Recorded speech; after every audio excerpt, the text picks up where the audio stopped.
Good evening, everyone. Tonight we're sitting at a long oak table that still smells faintly of salt and lemon oil, while a sliding door is cracked just enough to let in far-off waves counting seconds like a sleepy metronome. The overhead bulb hums. The plates are quiet, and a single envelope, thick, cream, sealed, waits by my right hand like a polite secret. So before you get too comfortable, take a moment to like this video and subscribe, but only if you truly enjoy what I do here. And in the comments, tell me where you're listening from and what time it is. I like seeing our little constellation of night owls. Now, turn off the lights, maybe let a fan hum in the background, and let's begin tonight's journey together. I'm Miriam. The beach house always sounds like thinking, board settling, gulls making editorial remarks, the persuasive dishwasher. We're 6 weeks into the absence of my husband, Victor, and grief has been arriving like the tide, regular, pushy, and not negotiable. Tonight, our daughter Lena and her husband, Carter, have decided dinner is a meeting. The roasted salmon never agreed to this. Lena twirls her fork once, a little flag of nerves. Carter clears his throat in that way people do when they've been rehearsing a line in the car. We talked, he says. And, well, since Dad passed away, we'll take the beach house and the company. You can cry. But please start packing. It'll be less complicated if you move to the condo near Aunt Marjorie. Light joke 1. I blink and say, is this the part where dessert arrives? Or did the dessert get voted out too? The stove clicks, clearly on my side. Lena's voice is softer. Mom, you shouldn't be managing payrolls and contractors right now. It's stressful. Carter can handle it. We voted. Ah, I say. The Senate of 2. I turn the envelope a few degrees until it catches the light. Before we ratify anything, I have a letter your father asked me to open if the words, "we voted," ever came to dinner. Carter attempts a smile. That sounds theatrical. Victor never liked theater, I answer. He liked paper that knew its job. The envelope is addressed in his square, carpenter's hand, for Miriam's steady day. I break the seal. It smells faintly of cedar and coffee, my husband's version of cologne. Inside, a single typed page, a photocopy of a document with a blue ribbon, and a sticky note in pen, if votes arrive. Open copy B with Priya, attorney. Also, check safe deposit box key taped under the breadboard. Love, V. I lay the sticky next to my water. The typed page begins, contingency for pressure scenarios involving family. My husband trusted me with a lot of nouns. Academic phrase of the day, undue influence. The public argument that a person's free will can be overpowered by pressure or manipulation, particularly during grief or dependency. It isn't love wearing concern, it's control dressed as caretaking. Courts have a nose for it, so should kitchens. Mom, Lena says, cheeks flushed, you're making this adversarial. No, I say, keeping my voice in its night quiet register. I'm keeping it procedural. I slide the photocopy across. This is Victor's bad faith forfeiture clause. If any heir pressures another to surrender property during a vulnerable period, that heir's interest is suspended pending review. It's colorfully written. Your father had help, obviously. Carter's smile forgets its lines. That can't be real. It's real enough to make a conversation instead of a coup, I answer. And because your father loved redundancies. There's something at the bank we'll collect with our attorney tomorrow. The house listens. Houses do that, ours especially, when thresholds are being negotiated. Elder wisdom, tonight's reflection.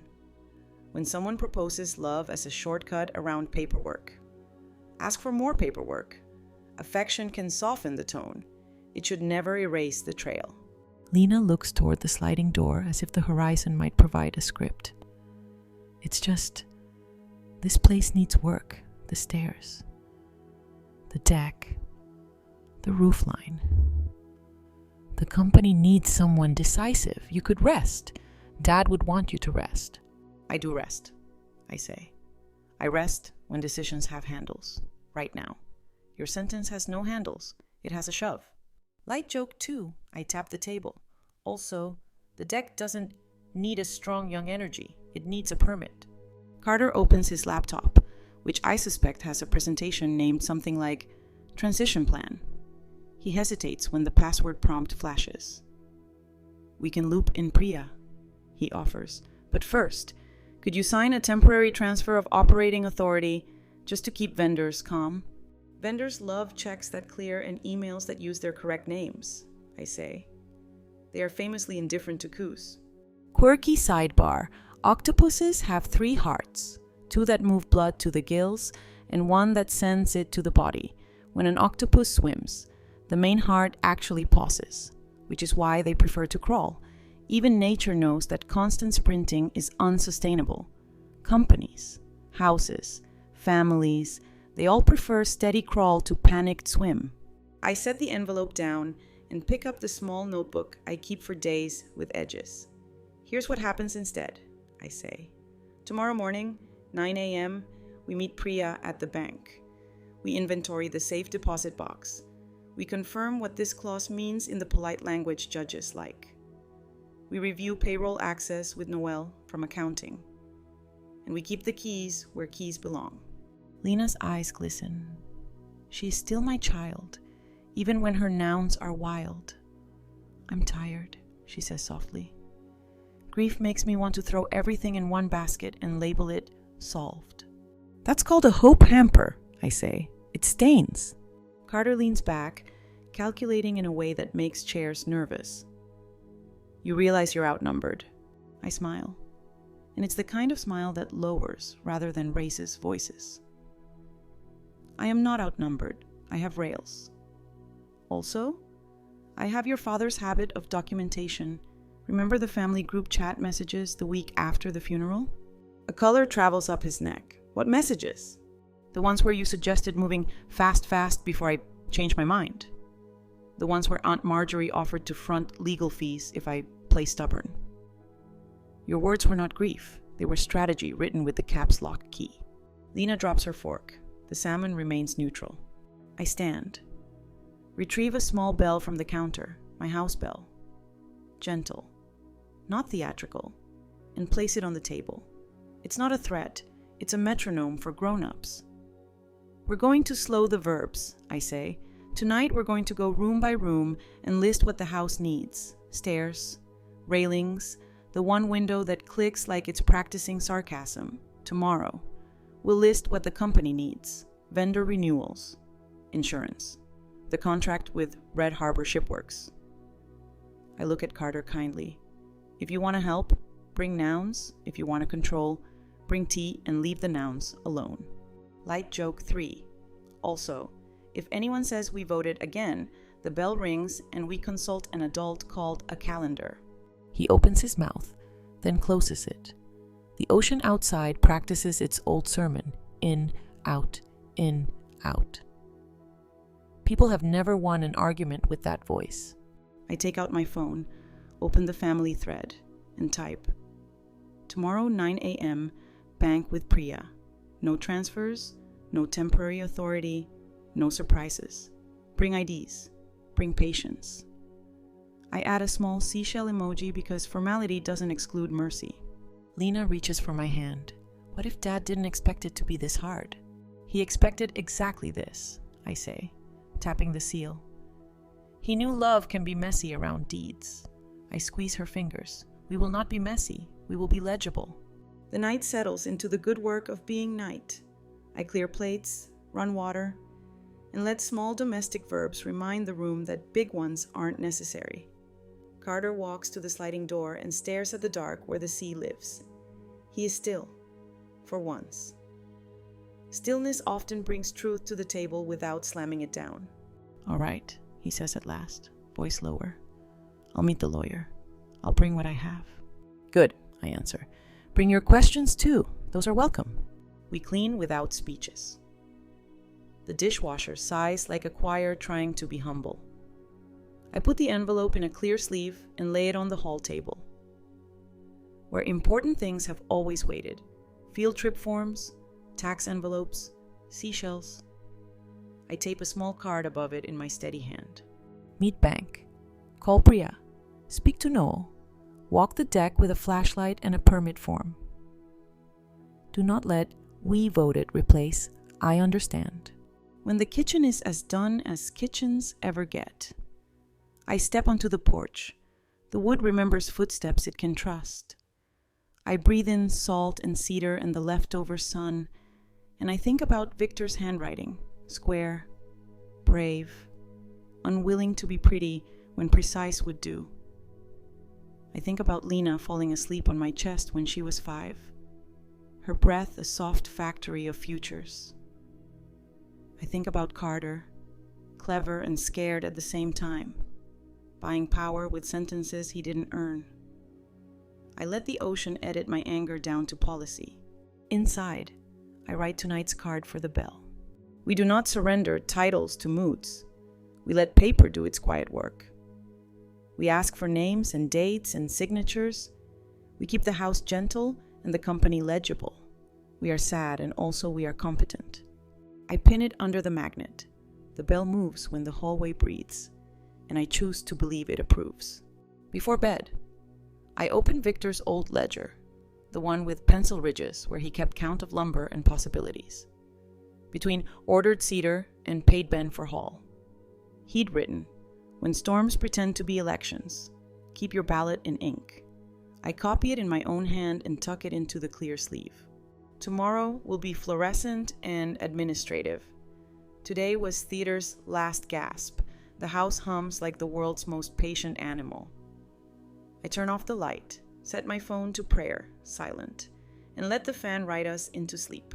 Morning arrives with the decency of paper, square corners, small ambitions. I set the envelope in its clear sleeve by my keys and run the kettle long enough to teach the day how to breathe. Lena appears in the doorway in a sweatshirt that belongs to another month. Carter follows in a button-down that wants to be a plan. We don't fight the kitchen. We let it make its noises. At 8:41, Priya texts, "Bank at 9 sharp. Bring IDs. I'll meet you by the vault door." Her messages have the temperature of a courthouse stair. Cool, load-bearing. I put the safe deposit key, yes, taped under the breadboard, Victor U, practical romantic, in my pocket and write a tiny list for the counter. Key, ID, envelope, mercy. The bank lobby smells like carpet that went to finishing school. Priya waves us over with a folder and a nod that domesticated 3 separate crises before breakfast. "Good morning," she says, and the words clean the room. She exchanges paperwork with a vault manager whose badge has tomatoes on it. "Community garden," he explains, embarrassed to have whimsy near money.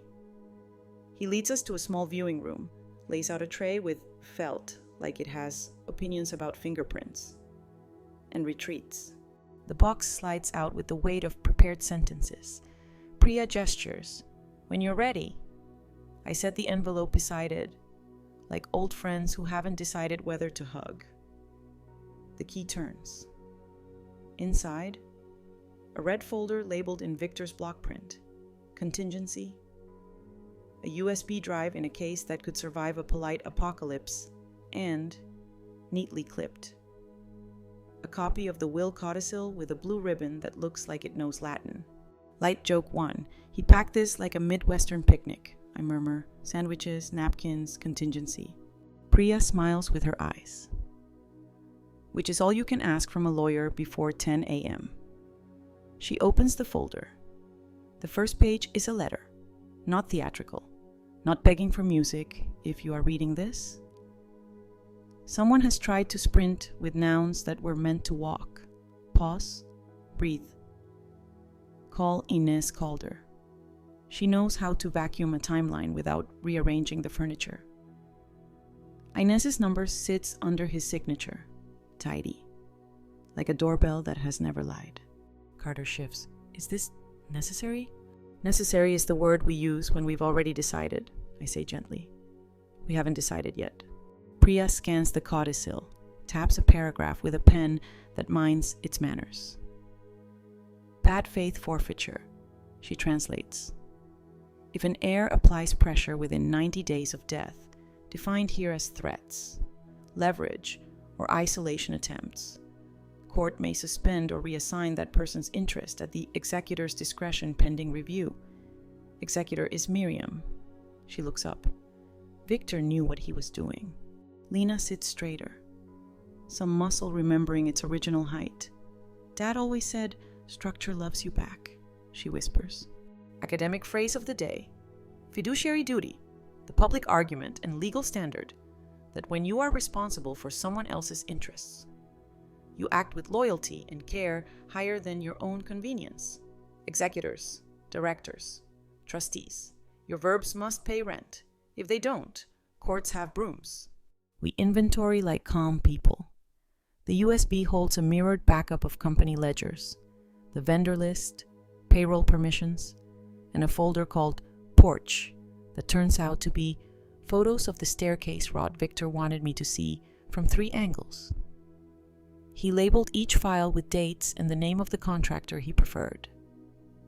Grief is noisy. Preparation whispers.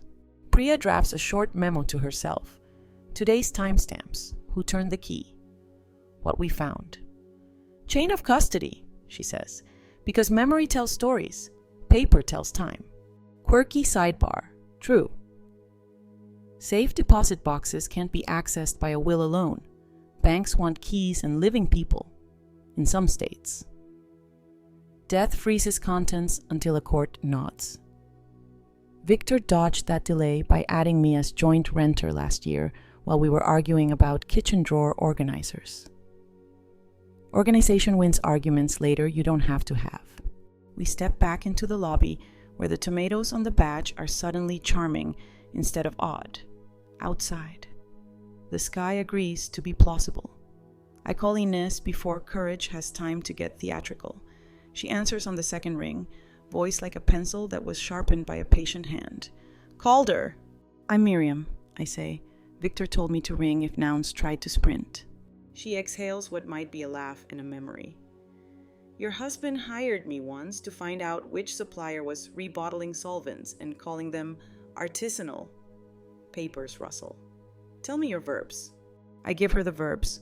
We voted, the beach house, the company, the line about packing my bags, the group texts from Carter and Aunt Marjorie about moving fast, the envelope, the clause, the porch rot photos, the USB like a reasonable parachute. Inez doesn't light fireworks. She opens a notepad I can hear. 2 tracks, she says. 1, document anything that smells like pressure. Texts, emails. We voted statements with dates, the condo suggestion. 2, quietly review the company's access permissions. See who changed what this month and why. We have Noel, I say. Accounting with a spine. Good, she answers. No heroes, just ledgers. I'll send you a 1-page request list. No fishing, only daylight. Lena leans toward my phone as if it were a stove you respect. Can I help? She asks, and the sentence doesn't try to buy forgiveness. It applies for a job. Yes, I say. You'll photograph the deck rot like a crime scene, but with love. You'll call the contractor Victor noted. You'll make tea for people who do verbs. You will not negotiate with fog. Light joke too, and you'll keep the words, "We voted," in a jar with a lid. Carter clears his throat, a habit that used to mean allergies and now means plots looking for a host. I have a meeting with Red Harbor Shipworks at 2, he says, aiming for casual. They want to discuss the spring orders. Reschedule, Priya says, velvet wrapped around a tiny anvil. Until we confirm authority transitions, no solo meetings. If it must happen, it happens with Miriam present or with me on the call. He colors, then nods. A man discovering that grown up isn't a costume you can buy. It's a posture you borrow until it fits. Back at the house, I print 3 copies of the clause and tape 1 inside the pantry, 1 by the desk phone, and 1 to the inside of my patient's. Inez's email arrives like a checklist that got a good night's sleep. Access logs for payroll and vendor portals. Calendar invites that mention transition within the last 45 days. Any messages that combine money with a request for silence. Aunt Marjorie's generous offers. In her own words, Noel appears at the back door in a windbreaker that has met 7 types of weather and held. "You rang?" he says. Victor taught me to show up with a legal pad when the ocean gets loud. We sit at the dining table and let the pens do what mouths sometimes ruin.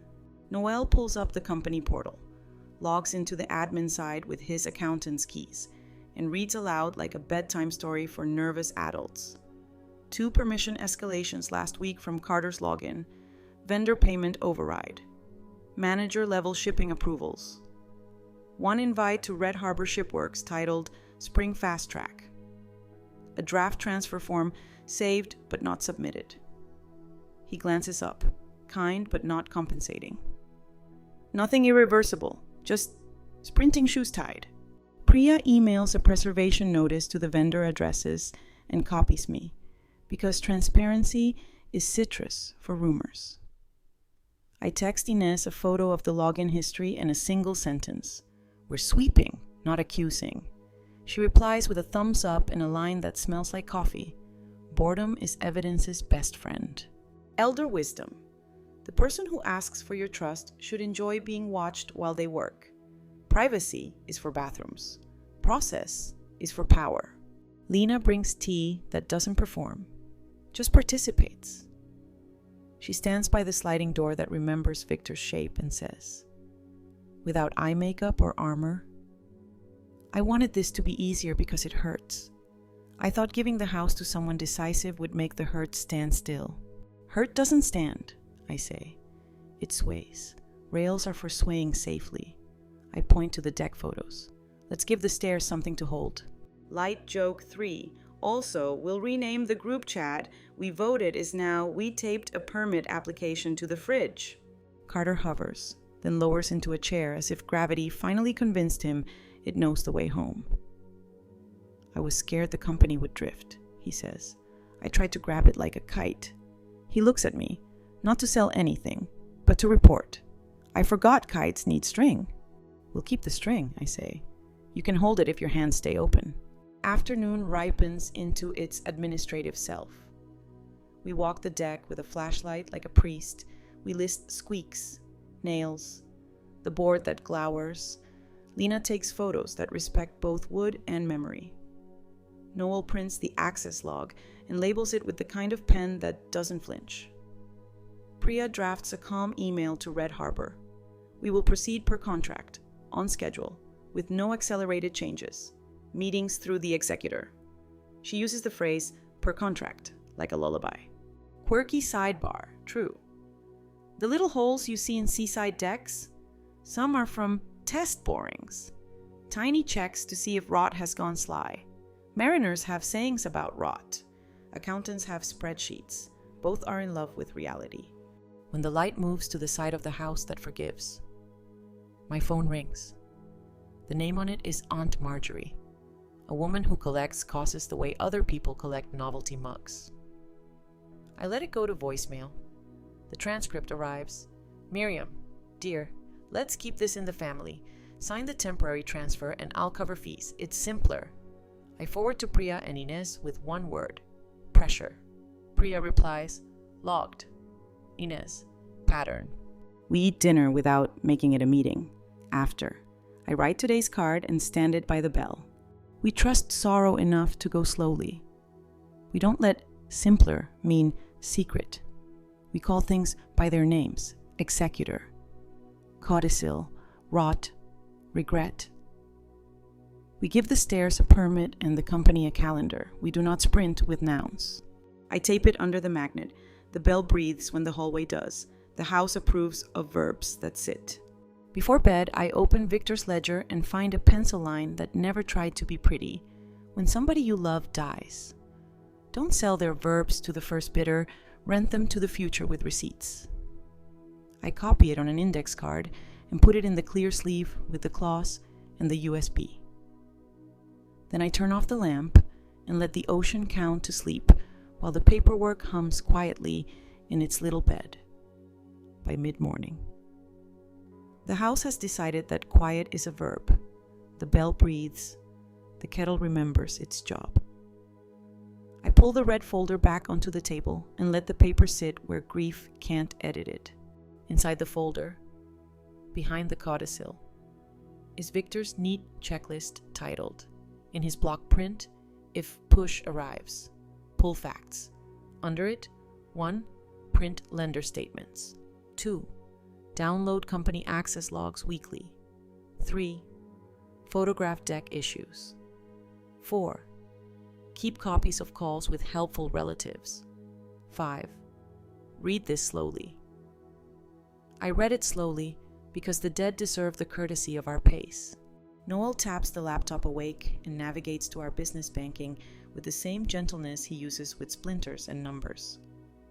2 PDFs appear, a vendor ledger I know by heart and a second file I do not. Personal revolving credit. Noel reads. Careful. Applicant Carter, co-signer requested, company. He scrolls. Denied, missing board authorization, date, 8 days after the funeral. Carter tries a neutral face. It slips. That was a placeholder, he says. Exploratory, like whistling. Exploratory applications still knock on doors, Noel replies. Kind, but not woolly. They leave scuff marks. I print the denial and slide it into a clear sleeve labeled facts. Because if a fact isn't comfortable enough to sleep, it's not ready for court or kitchens. Lena, standing by the sliding door, watches the ocean saw slowly at the horizon. I didn't know about that, she says, voice nearly level. Then, steadying. Thank you for not yelling. I don't yell, I say. I laminate. Light joke 1. It's like yelling, but readable in low light. The USB Victor pact contains more than comfort. Noel opens a folder labeled Threads and reads without drama. Screenshots of the family group chat where Carter and Aunt Marjorie discuss moving fast. Separate texts from Carter to 2 of Lena's cousins. Don't tell Miriam plans, she'll get anxious. And a draft email to Red Harbor where Carter suggests consolidating payments under new authority to avoid confusion. Priya circles verbs with a finger. Suggest, consolidate, avoid, she murmurs. These are shoes chosen for sprinting. She looks at Carter. You'll have a chance to explain. It will go better if your explanation doesn't depend on the weather. Academic phrase of the day. Moral hazard. The public argument that when people feel shielded from consequences, they take riskier bets. Insurance can make drivers sloppy. Golden parachutes can make executives bold. Grief can make opportunists think rules are elastic. The antidote is visibility and receipts. Carter rubs his forehead. I thought I was protecting us from vendor panic, he says. I thought if I stood in front of the fear, it would tire itself out. Fear likes cardio, I say. It appreciates a partner. It gets bored when given a chair and a clipboard. Inez calls, and I put her on speaker. Received your logs, she says. I'm mapping a timeline. Funeral. 2 days later, fast messages, day 6, denied cosign, day 9, Red Harbor fast track invite, day 13, beach house speech. Paper turns human behavior into a map. The rest of us just have to decide whether we're hikers or drivers. Also, she adds, I found a public filing. Aunt Marjorie pledged her brokerage account as collateral for a short-term loan last year. The lender is the same boutique firm Carter applied to. It isn't proof of coordination. It's a rhyme. Lena's hand tightens on the back of a chair. Aunt Marjorie loves a rhyme, she says. And the sentence lands like a history book placed quietly on a shelf. We pause for small food so no one tries to substitute adrenaline for calories. Cheese, pears, bread, the ethical trinity of days with paperwork. Quirky sidebar, true. Pear trees often bear heavily after a storm year, as if the branches choose repair as an argument. The The fruit tastes like patience, invented a sugar. Victor planted ours because he liked stubborn sweetness. The folder yields one more thing Victor left for me. A sheet titled Stage Isolation Indicators, copied from a workshop he attended when his mother was ill. He'd underlined 1. Separate target from old advisors by narrating them as toxic or dramatic. 2. Introduce we decided language that hides the decider. 3. Offer money as a solvent for objections. In the margin, he wrote, don't let anyone take your nouns. I pass the sheet to Lena. Her mouth tightens, then she breathes. I played along, she says. I like the feeling of we. I forgot to ask who we was. Today we is a list with doors. I answer. Walk through at your pace. We turn to the company. Noel prints a clean list of current vendors and pending invoices. You have cash flow, he says. No need to jostle anyone. Red Harbor's PO has dates and signatures, payroll scheduled. The only urgent verbs are the ones on your stairs. Priya drafts an email to Red Harbor. We'll meet Wednesday, 10 a.m., with Miriam, executor, present. Any fast-track proposals are declined until post-audit. She BCCs Inez, who blesses the words post-audit like a saint who enjoys ledgers. Carter leans forward. Can I still come? The question isn't a performance, it's a petition. Yes, I say, as long as your mouth arrives with your ears. Light joke too, also, meetings are soup, no forks. We walk the deck again, this time with my father's old awl, where the wood yields too easily. The awl tells us a quiet truth. Swaying safely requires admitting we're swaying. Lena photographs each point of softness and reads off the file names like vows. Stair 3 outer tread. Landing rail base. West step 2. Grief listens. It likes nouns more than apologies. Back inside. The doorbell coughs. Aunt Marjorie stands on the porch in perfume that believes it's a personality. Darlings, she trills, let's not make the courts rich. Sign this temporary transfer. Miriam, purely to simplify, and I'll pick up the legal fees. The beach house is far too much for you right now. We're simplifying, I say, opening the door only as wide as a daytime courtesy requires. We've placed everything in a structure that loves us back. Codicil, executor, preservation, calendar. I keep my voice in that library tone kitchens recognize. Any future proposals must arrive on paper with your real name and without the word temporary. She rolls syllables like antique marbles. You always were so procedural. Procedure is a hug the government gives the truth, I reply. It holds even when people don't. Priya steps into view. No drama, just presence, and offers a printed copy of the preservation notice. For your files, she says. Marjorie takes it as if handed a polite snake and backs away in a cloud that costs $80 an ounce. Academic phrase of the day, second serving, because it fits. The freedom to versus freedom from debate. The public argument that protection from coercion, freedom from, can require rails that limit certain moves. So everyone keeps their freedom to choose later. Today's rails, codicil.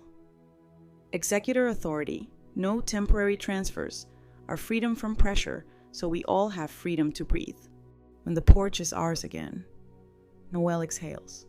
I'll draft a summary of today's access log findings, he says, time-stamped and dull. Dull is a compliment around here. Carter speaks to the floor, which is progress. I'm sorry I applied for that line, he says. It felt like competence, and it was fear in a suit. Apologies are logistics, I say.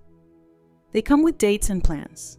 Your plan is to undo what you can undo and stop doing the undone as a hobby. He nods. I'll email the lender withdrawing my application and copy Priya. I'll also write to Red Harbor to confirm I won't be proposing fast-track anything. Good, Priya says. Use the words withdraw and confirm. They file well. Light joke 3. I hand him a pen. It's a felt tip, I say. It bleeds less than guilt. Afternoon slants into its kindest light. Inez messages. Mapped your timeline on a single page. Delivering by courier, it reads like a weather report. Judges like weather reports. I picture a line graph, grief, then gusts of leverage, below. Rails rising like seawalls. Not pretty, but honest. Lena collects the deck photos into a folder named Stairs Need Truth and emails them to the contractor Victor liked, CCing me and Noel. I want this house to pass a test nobody has to proctor, she says. I want it to hold us when we sway. Elder Wisdom, today's card. When someone hands you an urgent feeling, put it in a list before you put it in your mouth. Lists are kinder to houses and marriages than speeches are. The day ends with small verbs that behave. Noah labels a manila folder, Access Changes, March. Priya updates her memo, Who visited the vault, What we found, Which conversations asked too much of adjectives. Carter drafts his withdrawal email and reads it aloud to the table as if reading a recipe someone will actually follow. Lena places the pears in a bowl like trophies for stubborn mercy. I write our card and pin it under the bell. We choose rails over weather. We don't shame, we log. We let paper bite where teeth would make a mess. We repair the stare that sways and the habit that sprints. We keep our nouns. The bell moves when the hallway breathes. The ocean keeps counting. Victor's pencil notes keep whispering their square little blessings. I turn off the lamp and leave the clear sleeve where morning can find it without asking for directions. Morning behaves. The ocean counts to a reasonable number. The kettle remembers patience. And Inez's courier slides a flat envelope through the mail slot like a librarian returning silence. Inside, a one-page timeline that turns yesterday's gusts into weather you can fold. Date, time, verb, funeral. Fast. Denied cosign, fast track invite, beach house speech. In the corner, Inez has written, Keep nouns, lend forgiveness. Noel arrives with a clipboard and the calm that clipboards import. I withdrew the line application, Carter reports before anyone asks. Reading from his screen as if it might cancel him if he improvises. Subject line, Withdrawal of exploratory credit inquiry. Body, Please consider this request final. No further action authorized by me or the company. CC'd Priya. He sets the phone down like you set a hot pan where it can learn humility. Priya replies within the minute. Short. Legal oxygen. Received. Preserving. She follows with 2 attachments. A draft board consent written in plain verbs and a resolution for the company safe. All bank and vendor access continue per pre-existing authority. No new credit facilities without board vote. Executor must be present for any supplier renegotiations. I sign where my name knows how to stand. Noel signs as Secretary Pro Tem, and Carter signs as the adult he promised to attempt. Academic phrase of the day. Prophylactic remedy. The public argument that sometimes you don't punish after, you prevent before. Not to trap people, but to fence out the weather. Codicils. Board consents. Written changes only. Little umbrellas you open while the sky still looks polite. We treat the beach house the same way we treat the company. Rails now, romance later. Lena has already emailed the contractor Victor liked by 10. A truck with a level on its dashboard and decency in its shocks pulls in. A woman named Raya steps onto the deck, taps the post like a doctor, and nods when the wood answers in honest syllables. You documented, she says to Lena, flipping through the photo folder. My favorite verb. Light joke 1. I whisper to June, who has appeared with sandwiches and a bag of moral support bolts. If documentation were cardio, we'd have beach muscles. June pats my arm like she spotted me correctly. Ria maps the fix in nouns. Jack the landing, sister the stringer. Swap 3 treads. New lag bolts where salt has eaten the romance. 2 days, she says. 3 if the ocean demands a monologue. We sign, we schedule, we promise to stay out of the way unless asked for cookies. Priya calls from her office where the blinds do what they're told. Executor letter filed with bank and vendor portals, she says. Board consent scanned and routed. Also, small joy, Red Harbor replied with, understood, Wednesday as scheduled, no accelerations. I'd hang that sentence on a wall. Inez follows with a soft ping. 2 names turned up in the boutique lender's filings last quarter. Aunt Marjorie's collateral, yes, but also a consultant named Sable Quinn. She adds a note. Sable has a hobby of coordinating transitions that smell like leverage. I put the name on an index card and tape it to the inside of the clear sleeve like a thorn I don't intend to touch but refuse to ignore. Quirky sidebar, true. Property lines at the shore can migrate. Accretion puts land on. Erosion takes it off. Lawyers have Latin for the argument. Surveyors have boots. The law tries to keep up with water's personality. Families, too. You mark your corners, then you walk them together every so often and see what the tide did. Ria's crew starts at the landing. The first pry of the tread sounds like a stubborn sentence learning to behave. We fetch lemonade and label a bucket Old Bolts. Carter hovers near the stairs, hands empty in a way that looks newly honest. Where do you need me? He asks Ria. Move anything that thinks it's a trip hazard, she says. He does. A man gets promoted to useful in increments. It's a good thing to watch. The doorbell coughs again. Aunt Marjorie returns, as scented as ever, this time with a woman in a blazer the color of softly threatening clouds. Miriam, Marjorie sings. This is Sable. She makes complex family seasons, navigable.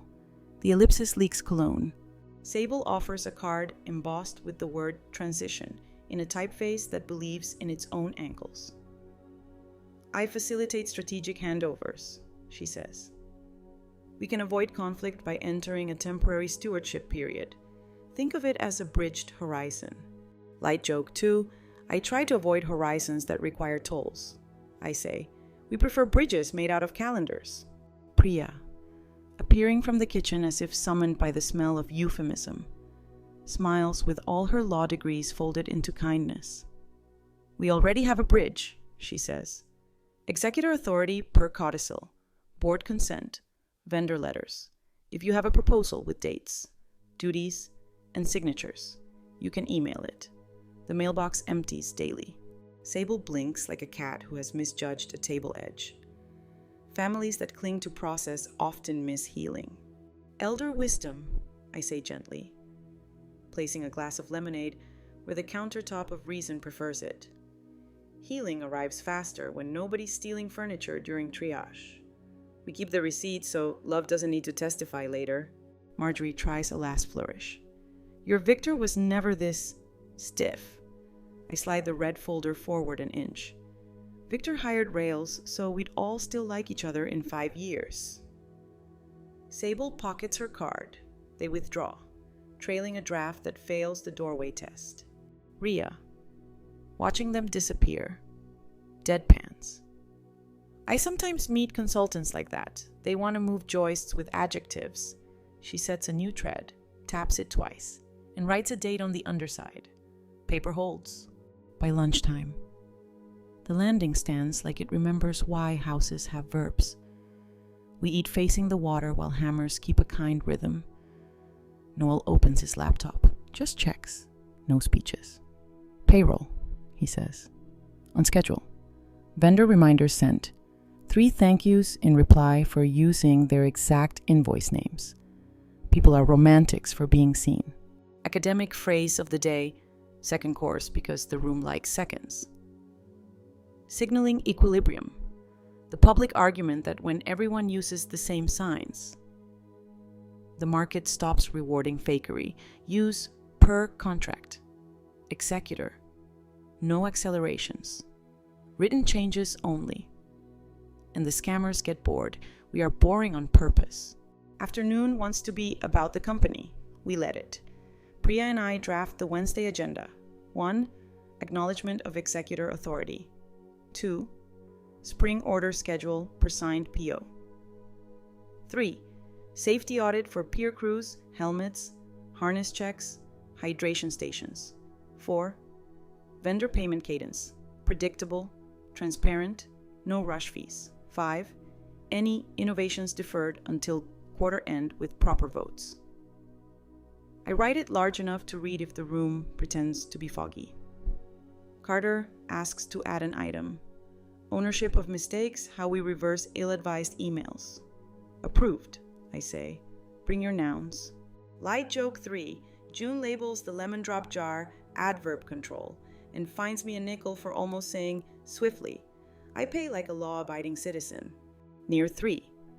Inez texts a photo. Sable Quinn at a luncheon with the boutique lender's rep and a caption from a society page that calls her architect of family efficiencies. I forward it to Priya with the single word, weather. Priya returns. Umbrella up, standing orders unchanged. We keep our eyes on Wednesday like hikers who know which switchback gets you home. Ria finishes the stringer sistering and leaves the landing to set. No wait for 12 hours, she says. Then one careful test, one person, one hand on the rail, one breath. We nod like people who can wait, which is the definition of grown. As the light crawls along the porch like a patient cat. Carter stands by the deck and practices the ancient rite of holding a railing as if it might grate him. I wrote the email to Red Harbor, he says, and also to the cousins I messaged about not telling Miriam. I said I used fear in a bossy way. I asked them to stop letting me be charming when I mean pressured. It is not eloquent. It is adult. We print his notes and file them under Access Changes, March. Because repair deserves a folder, not a spotlight. Quirky sidebar, true. In some coastal towns, they mark the highest stormwater lines on poles for children to see. History at kid height. It makes future caution easier to teach. I put a piece of blue tape on the inside of the pantry where the "we voted" conversation happened. It will stay for a while. Not as a wound, as a ruler. Evening asks for small verbs. We staple our Wednesday agenda. We label the folder for the meeting. Red Harbor, Dwed 10 a.m., rails on. Lena prints a copy of the codicil in a font her body can exhale around. Noel leaves with the access log and the steady promise to be dull on purpose. I write today's card for the bell and keep the ink unhurried. Elder wisdom. Prevent before you repent. Rails are love that arrives early and doesn't need applause. If someone sells you a bridge you can't find on a calendar, walk away with your nouns. The bell nods in the hallway draft. The new landing rests, untouched, like a sentence that will earn its period tomorrow. The ocean keeps counting. Victor's square handwriting in the red folder does what he meant it to do. Substitute rails for nostalgia when nostalgia wants the keys. Before sleep. I lay the Wednesday stack by the door. Agenda. Codicil copy. Board consent. Vendor list. Lemon drops. And a pen that refuses drama. I add the index card with Sable's name, not as a threat, as an inoculation. Then I turn off the lamp and ask the night to do its only job. Keep us at human speed while wood hardens and nouns recover from being sprinted. Wednesday wakes like a courthouse hallway, clean, echoing, absolutely uninterested in our feelings. The new landing has cured overnight. Ria left a note on the rail in carpenter block letters. One person, one hand, one breath. I step onto the first tread. Palm on the cedar. Inhale, exhale. The board does not complain. It simply holds. We leave early for Red Harbor. Our folder labeled Rails on riding shotgun like a very boring night. Priya meets us in the parking lot with that lawyerly grace that looks like a nap in disguise. Ground rules, she says softly. We speak in contracts, not moods. We decline accelerations. We document. If someone offers to simplify, we choose clarity instead. I nod. Lena nods. Carter nods like a person who has rehearsed not sprinting. Inside, the conference room smells like ship paint and coffee. On the wall, a framed photo of a hull mid-rise tells a story about gravity and patience.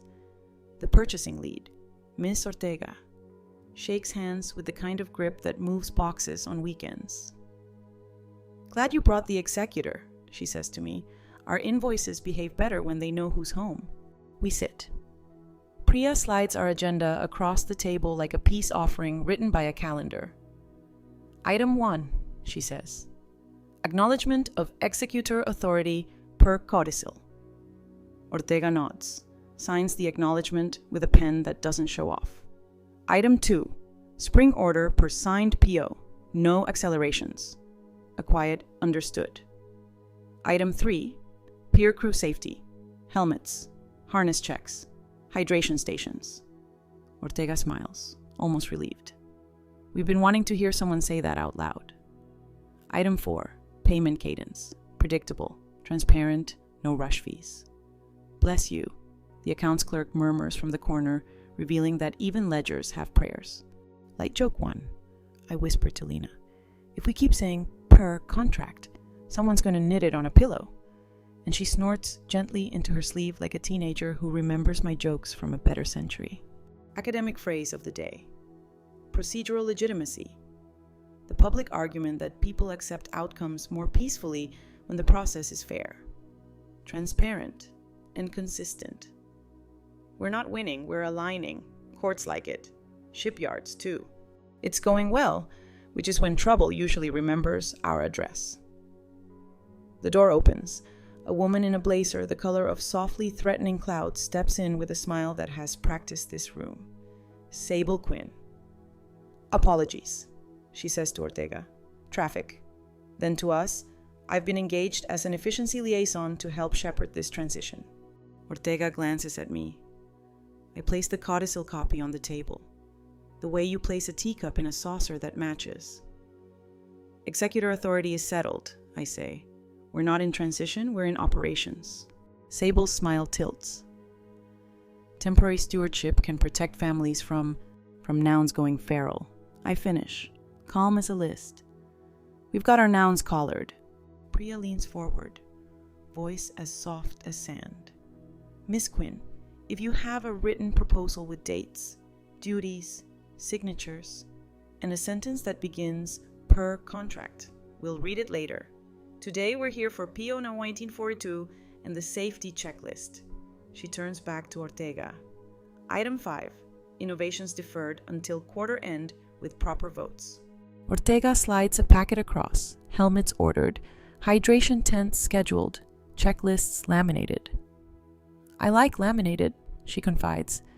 "Paper that survives coffee is my love language." I resist the urge to propose in the key of stationery. Carter clears his throat, this time not as a prelude to sprinting, but as a sign he intends to walk. "I sent 2 emails last week that overstepped," he says. "I withdrew the lender application and confirmed to your office I won't propose fast-track anything. I'm here to listen." He sets his palms on the table, open as a verb without adjectives. Ortega nods, a tiny amnesty. Halfway through payment cadence, Sable tries again, a hand hovering near the table edge. "A temporary operations council, just for 30 days, could keep feelings from clogging the pipes." "Feelings don't clog pipes," I say, smiling because the room deserves gentle. "Grease does. We'll keep grease out by telling the truth on paper." Quirky sidebar, true. The little orange cones you see near shipyards aren't just for show. Many are hydration markers, reminding crews to drink on the hour.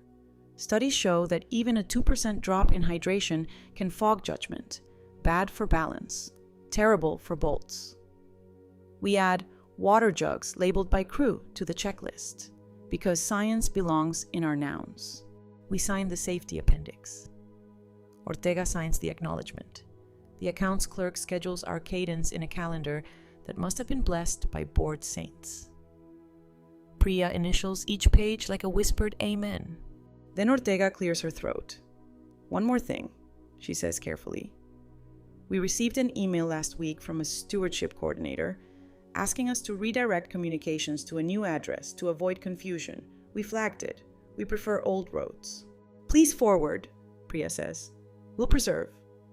Sable watches her own shoe, which is a kind of confession if you've done this long enough. Meeting adjourned, calm as oatmeal. We step into the corridor where sunlight does what fluorescent never manages, humanizes. Sable follows, softer now. I wasn't trying to steal, she says to me. I was trying to standardize. Standardize is a nice word for erase when it shows up without consent, I say. Here's our standard: executor, codicil, board consent, vendor cadence, safety. If you can work inside those nouns with your proper name on paper, good. If not, the tide is that way. I point without drama to the photo of the hull. Gravity and patience nod in chorus. Back at the house, Ria's crew has finished for the day. The new bolts gleam like punctuation that finally understands its job. She reviews the landing with us. One hand, one person, one breath. Lena goes first. She walks the steps like someone returning a library book on time. Carter goes second. He remembers to keep his eyes on the rail, not his performance. The boards hold. They prefer quiet feet. When the tools are put away, a courier arrives with a padded envelope addressed to me in Victor's block hand. Inside, a small digital voice recorder and a note. If nouns sprint, this might help slow them. Play file 03 together. Love, V. The recorder is old enough to be honest. We sit at the table, the four of us. Me, Lena, Carter, Priya, and press play. Victor's voice fills the kitchen like a well-fitted shelf. If you're hearing me, I'm probably gone, he says plainly. I can't keep you from trying to tidy grief by moving furniture. So here are some rails. Miriam is executor. If anyone says, we voted, remember only elections choose governments. Families choose rails. If anyone offers to simplify, ask for nouns. If anyone says temporary, ask which calendar it lives on. And Carter, he stops, breathes, gentle, even recorded. I like your energy when it's attached to a list. Attach it to a list. No one speaks. The ocean thumps the shore once, approving the mixed metaphor. Carter's eyes shine the way salt shines on a pier. I hear him, he says, finally without arguing. Light joke 2, I clear my throat. File 01 better not be him telling me where he hid the spare reading glasses. We press 01. It is exactly that, plus a reminder to throw out the oregano from 2017. We laugh small, like people whose faces are practicing being safe again. Priya slips the recorder into a clear sleeve labeled Voice V. We'll copy and archive, she says. Not because we mistrust you, Carter, but because future you deserves proof of this moment, he nods, grateful for rails he didn't invent. Fuck academic phrase of the day, second helping, the day earned it. Restorative practice, the public argument that after harm and disruption, you repair by acknowledging, taking responsibility, and rebuilding routines in community, not drama, ritual. Today we restored cadence with vendors, safety with crews, and one man's energy with a list. As evening tilts, Lena carries out a tray with lemonade and the moral support bolts that somehow didn't get used but made everyone braver. We sit on the porch and watch the water forget to scold us for a minute. Aunt Marjorie texts, "Supper Friday? Let's reset." And I answer with a sentence that has learned to keep its verbs small. Friday works. Paper first, then potatoes. She replies with a thumbs up that smells like surrender or strategy. We will find out at a table with witnesses. Light joke 3. I put $1 in the ethics jar for thinking the phrase bridged horizon wasn't the worst I'd hear this week. June. Arriving with peaches. Finds me a quarter more for smugness. Before bed. I write today's card and slide it under the bell magnet. We walk the new stair, one person, one hand, one breath. We told a shipyard we love helmets and calendars. We told a consultant our nouns have homes. We heard a dead man say rails out loud and found ourselves grateful to obey. The bell moves when the hallway breathes. The house, repaired in increments, forgives faster than people. The recorder rests in its sleeve. The folder labeled Rails On goes back by the door. Less of a shield now, more of a habit.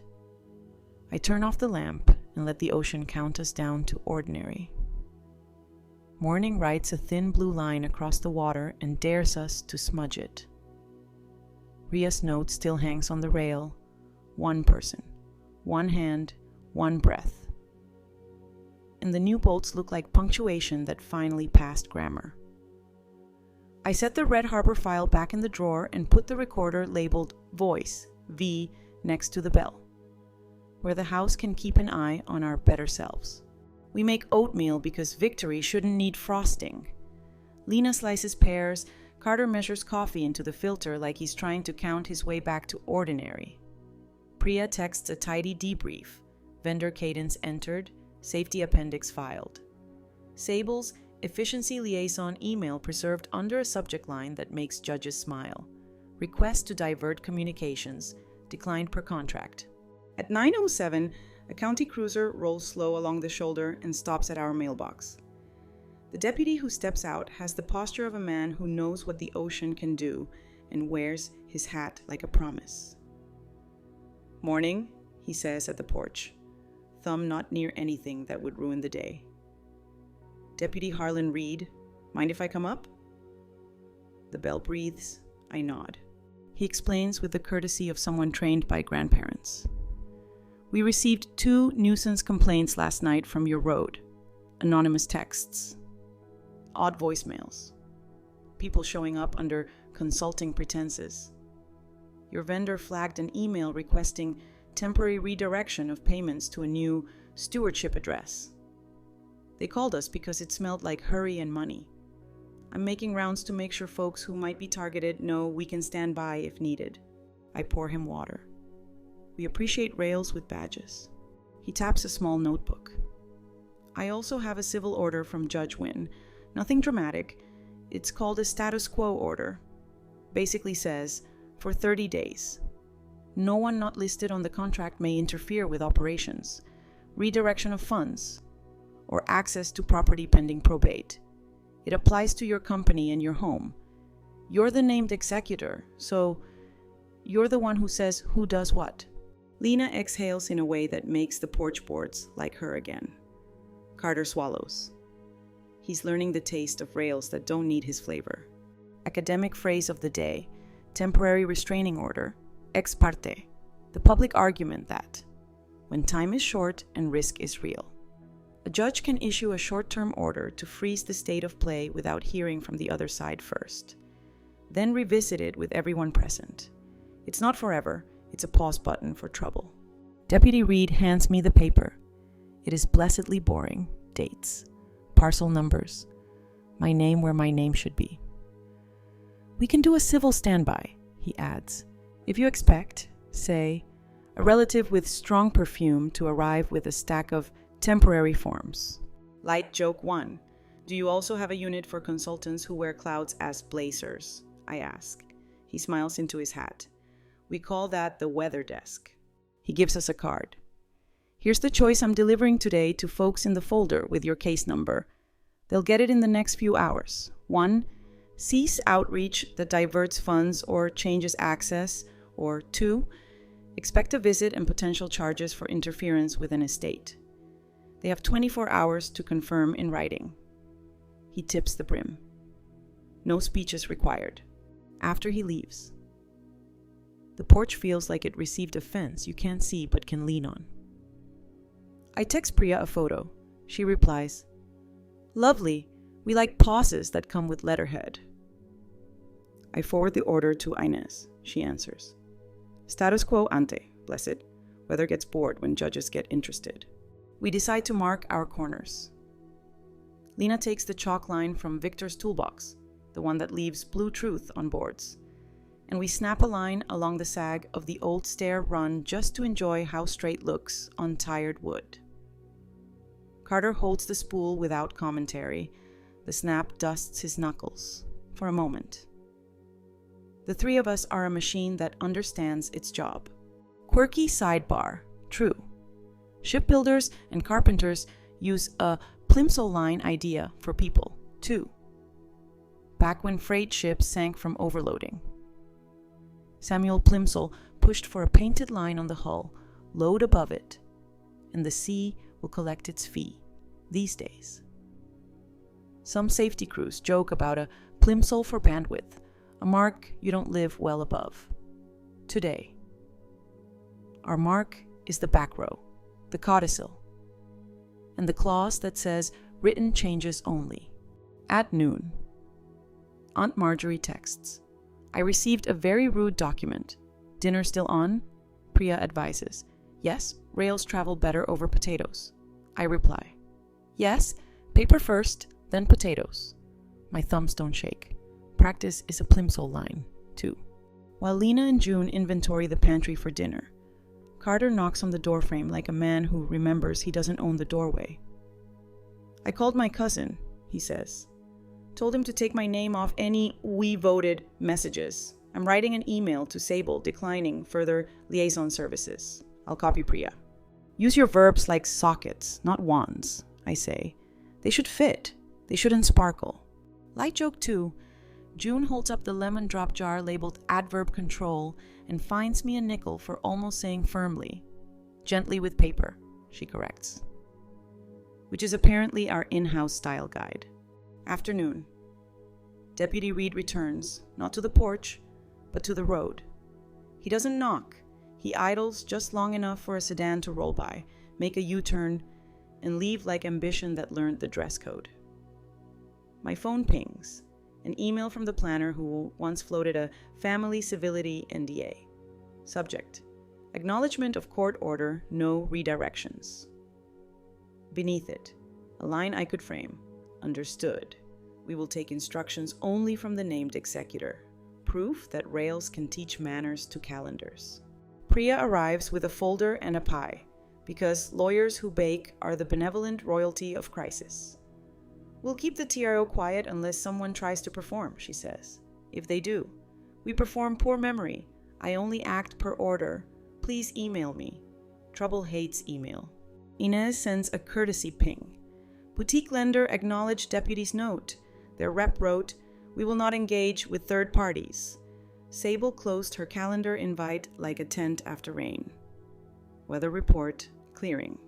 We set the table the way my hands remember from simpler Novembers. Flatware that doesn't judge. Glasses that don't demand adjectives. The bell on the sideboard like a librarian who can shush a riot without raising a voice. When Marjorie arrives, the porch smells like butter making sensible decisions. She steps in, sees Priya, sees the deputy's card by the bell, and chooses decent. I received a pause, she says, slipping into a chair that cannot be charmed into treachery. It seems I was ahead of the court. Not ahead, I say gently. Beside, the court prefers lanes. We eat first. Potatoes, tame zeal. Then we do paper.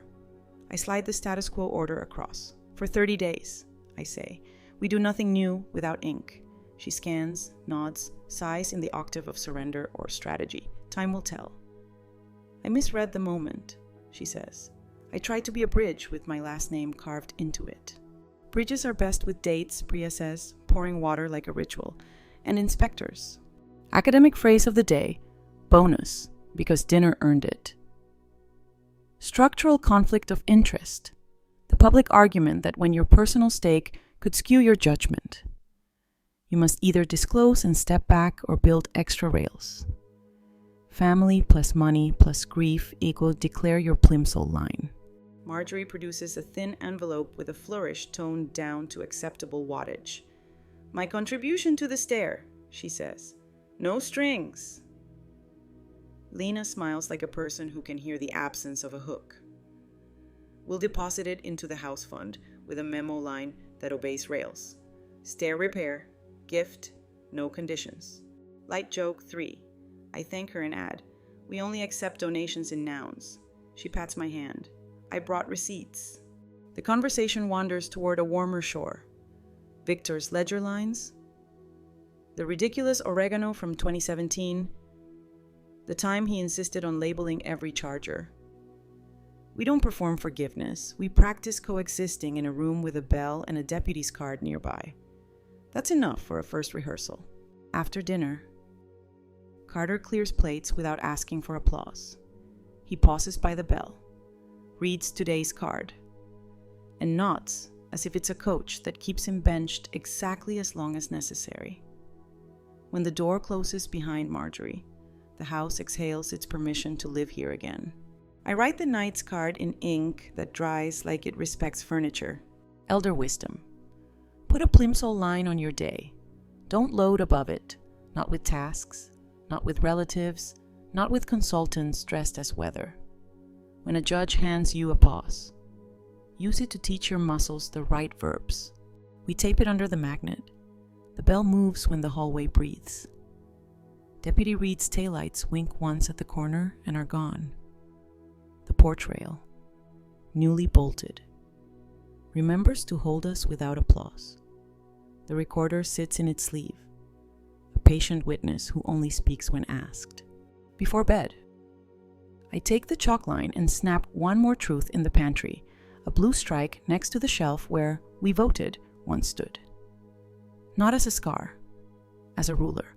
We'll walk our corners again tomorrow. We'll answer the 24-hour choice with receipts. We'll keep our rails and our humor and our house plimsoll where we can see them from the sink. The ocean counts to an achievable number. I turn off the lamp. One person. One hand. One breath. Morning has the good manners to arrive without headlines. The status quo order sits beneath the bell like a polite boundary with letterhead. The porch rail remembers to be strong without being theatrical. I make oatmeal that behaves, slice pears that forgive knives, and lay out the folder labeled status, 30 days so it can supervise us without commentary. At 8:12, Priya texts. 2 quick things. 1, boutique lender acknowledged the court's pause and closed exploratory files. 2, Sable Quinn emailed me asking for a meeting to clarify her role. Translation, she's shopping for daylight. A minute later, Inez writes, if she wants leniency in the court of community reputation, she can bring nouns. I'll meet her at noon. You in? I am. Rails are easier to maintain when the shadows step forward and introduce themselves. Lena appears in the doorway with sleep in her hair and a list in her hand. Stair crew at 10 for rail inspection, she says. Red Harbor wants to send the hydration tents photo for our records. Also, Aunt Marjorie's envelope deposited. Memo, stair repair. Gift, no conditions. Printed on the slip. We nod. Even the plant by the sink seems to approve of memo lines that know their proper length. Carter pours coffee like a person who has decided against sprinting. I'd like to talk to a lawyer about boundaries, he says quietly. Not to grab, to stop grabbing. Post-nup, maybe? Business walls. I pass him Priya's number on a card already printed with the words no new credit, no accelerations, executor present. Ask for a document you can obey when fear pretends to be competence, I say. He pockets the card like medicine. Academic phrase of the day, cooperation credit. The public argument that institutions, courts, agencies, even families sometimes treat you better not for apologies with adjectives, but for helpful nouns, timely documents, names, dates, unflattering truths that make the map easier to draw. Not a get-out-of-consequences pass, a narrower road with better signage. At noon, we meet Inez in a cafe that believes in quiet chairs.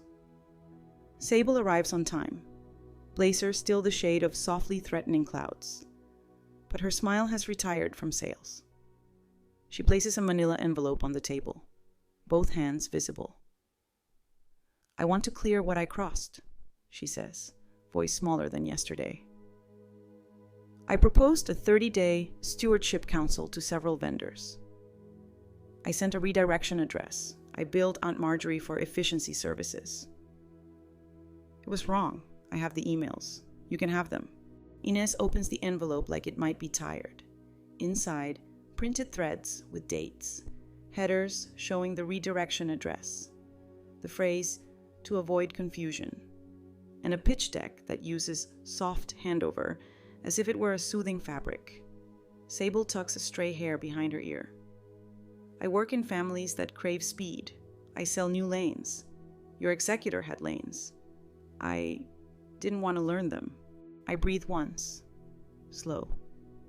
Daylight costs more up front, I say. But the maintenance is cheap.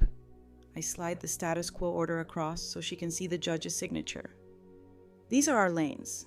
If you want reputation credit, send a letter to vendors withdrawing your redirection, with dates and the sentence "per court order and executor authority." Copy Priya and Ines, and send Aunt Marjorie an invoice marked void. Light joke 1. Also, retire bridged horizon.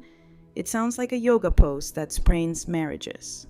Sable huffs out something like a laugh that forgot it was allowed. Noted. She signs a short statement Ines drafted on a napkin. Our town trusts good napkins. I attempted to redirect communications without authority. I withdraw. I offered a stewardship structure. I rescind. Future contact will be per contract with the named executor. Ines scans it with her phone and emails it to Priya before the napkin can become soup. Quirky sidebar. True. The word scapegoat comes from an ancient ritual where a community would symbolically place its wrongs on a goat and send it into the wilderness. Modern version, blame the consultant. But goats didn't draft emails. People did. Cooperation credit isn't about making one head wear all the hats. It's about writing the nouns no one wants to type. Back home, Ria's crew tests the rail. The note, one person, one hand, one breath, remains, and we obey it like a small religion. The cedar hums a good note. We sign the work order with pens that choose legibility over flourish. Stairs will swat at you for a week, Ria says. They like attention. Stairs are not the only ones. At 3. Priya arrives with a draft post-nuptial agreement that looks like a cardigan for a home. Warm, sensible. Buttons that button. She reads it in the ASMR voice of someone who knows how to tuck paperwork in. No family is content. We don't crowd each other's bandwidth with spectacle. No new debt without board vote. No medical claims without names. Executor sets vendor cadence. Spouses keep their fingers out of pipes. Social media boundary. No family posts without consent. Carter nods at each clause like a person testing the weight of a tool he intends to use for work rather than image. He signs. Lena signs. We witness. Not a ceremony. A habit that got a paper hat. He exhales. It helps to have a document that can win against my panic in a fair fight, he says. Panic is persuasive.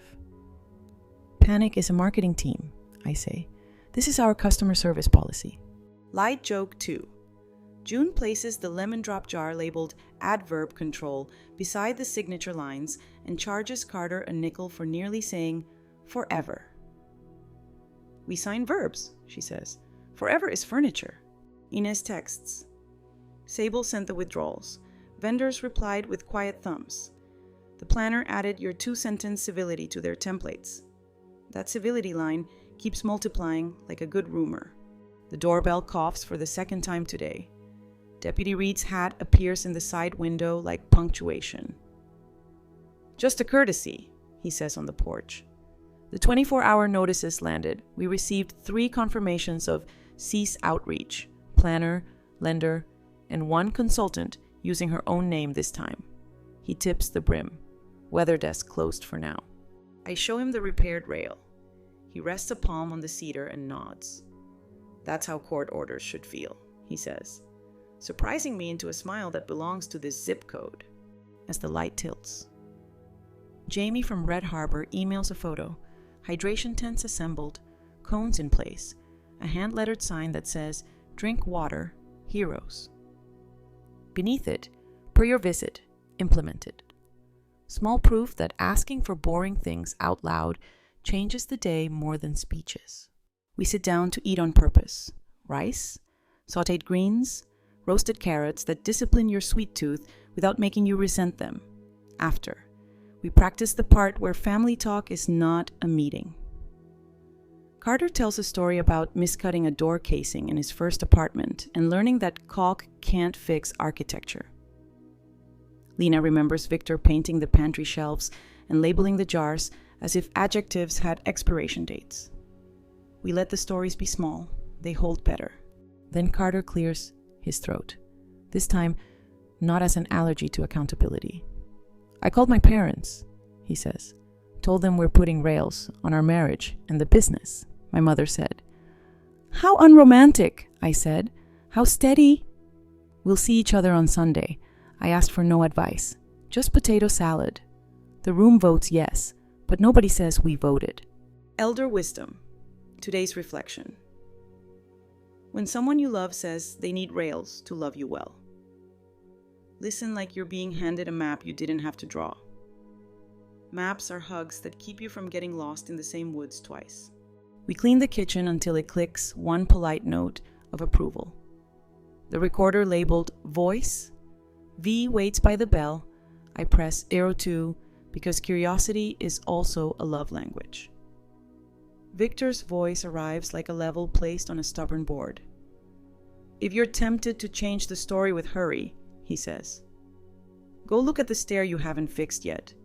If you wouldn't step on it, don't step on the plan." I pause the recorder and rest my hand on the cedar rail, which feels under the skin, like a man I married saying the word steady without needing to be admired. Light joke 3. If filed 04 is a reminder to label the oregano, I'm going to sue a ghost, I say. We all agree that would be a case judges would refuse on tone alone. Before bed, I write the card for the bell in ink that chose not to run. Cooperation credit beats apology poetry. We accept withdrawals in writing, we decline bridged horizons. We signed rails for a marriage and a business. Panic can submit comments in writing and will be ignored after business hours. We stepped on the stair we fixed and didn't fall. Try that with your plans. I tape it under the magnet. The bell breathes when the hallway does. The porch rail remembers how to be a sentence you can lean on. The status quo order goes back in its sleeve. The postnup joins it. A matched set of calming verbs. The ocean counts to whatever number makes a person feel like morning is possible. I turn off the lamp. One person. One hand. One breath. The house hums that it understands. By morning, the porch has learned our cadence. One person. One hand, one breath. Then the ordinary blessing of coffee. The status quo order sleeps in its sleeve. The postnup keeps it company like a cardigan folded on the back of a chair. Ria's crew left a pencil on the rail, a small wand that only draws straight lines. I pocket it. Straight lines have been useful lately. We start with the literal rewiring. The beach house panel lives in a closet that smells like cedar, dust, and the ghost of a project Victor meant to start. The electrician, Ari, arrives with a canvas bag full of common sense and a label maker that thinks in lowercase. "Half your breakers are nostalgia," they say, tilting a headlamp. "Beautiful, stubborn, not code, will map every circuit. Nothing moves without a name." Lena pulls a stool close, notebook ready. Carter stands 2 steps back, hands visible. A man deciding not to sprint in a room that contains electricity. Ari flips a switch. Listens. Flips another. "Whoever installed this wanted to be admired," they say gently. "We'd like it to work." They draw a neat diagram, box by box, and stick a temporary note on the inside door. Kitchen, north, bedrooms, east, porch, shop, hot water, future. "Future gets a breaker," Ari says. Otherwise, it borrows from grief. We laugh softly because the metaphor found us without knocking. Academic phrase of the day: path dependence. The public argument that yesterday's choices can limit today's options. So if you inherit a crooked road, you'll keep tripping unless you lay new rails. Wiring, companies, habits. If the old line zigzags through 3 rooms before it reaches the lamp you love, you'll keep living in flicker. Name the circuit. Run a cleaner path. While Ari labels. Lena and I claim the closets. We sort shelves that hoarded objects in case love was measured by volume. Keep, donate, archive, I say, handing her the pencil. If it whispers someday but can't say which, it goes. She grins, tired, game, and writes in block letters like her father: shop towels, stair screws, winter. We agreed to let the box labeled regrets remain imaginary. Light joke 1. Carter finds a drawer containing 8 tape measures. I married into redundancy, he says. It's hereditary. I answer, we use it for safety, not for panic. At 10. Noel calls from the office to narrate the company's own rewiring with the serene bravery of a man who loves spreadsheets. We migrated vendor approvals to a shared inbox, he says. No single-user overrides. Payment cadence lives on a wall calendar and a cloud. Both get bored if you ignore them and alert me if you try. Also, Ortega sent photos of the hydration tents. They look like small honesty chapels. He pauses. I set up a quarterly boring audit. We check nothing new, just the habits that hold. Priya replies all with the legal equivalent of a lullaby. Per policy, acknowledged. We make a ritual of plugging things in only after they're labeled. Lamps obey. The stove learns its name. The doorbell coughs like a pensioner who still likes company in the afternoon. Ari unscrews the last faceplate and says, "This old dimmer never dimmed. It just argued. Good riddance." The house brightens half a color. I feel a small, surprising grief for what worked badly but long. Then I let it go. Quirky sidebar, true. Early dimmer switches used resistors that bled off extra electricity as heat.